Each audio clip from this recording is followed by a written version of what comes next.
Parlons à présent de cette mise au point faite par les actionnaires de la BIAC autour du processus de liquidation de ces entreprises financières.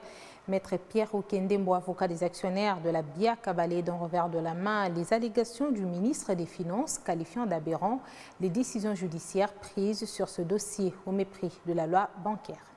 Tout remonte la dernière sortie médiatique du ministre des Finances, qualifiant d'aberrant les décisions judiciaires prises sur le processus de liquidation de la BIAC par les actionnaires de cette entreprise financière. Une opinion contredite par Maître Pierre Okendembo, avocat des actionnaires de la BIAC, qui se référait à la loi bancaire en vigueur dans le pays. J'ai la loi de 2002 qu'on appelle communément la loi bancaire.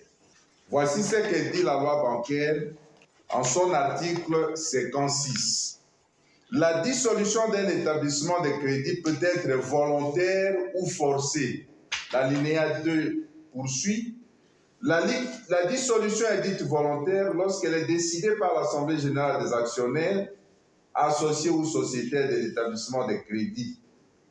Elle n'est acquise que si elle est adoptée par les 2/3 des actionnaires associés ou sociétaires, disposant du droit de vote et représentant au moins la moitié du capital social. La dissolution est dite forcée lorsque la décision émane de la Banque centrale ou de l'autorité judiciaire.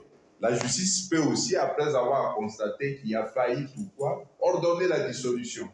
Donc, le ministre des Finances, en parlant de la violation de la loi bancaire, je ne sais pas quelle loi bancaire lui a. Maître Pierre Okendembo a appuyé son argument en évoquant un traité ratifié par la RDC en 1984 en rapport avec le fonctionnement entre la primature, gouverneur de la Banque centrale, ministre de la Justice et même le ministre des Finances. Il est fait état d'un traité. Au-delà de la loi bancaire qui est une loi interne, il y a le traité de 84.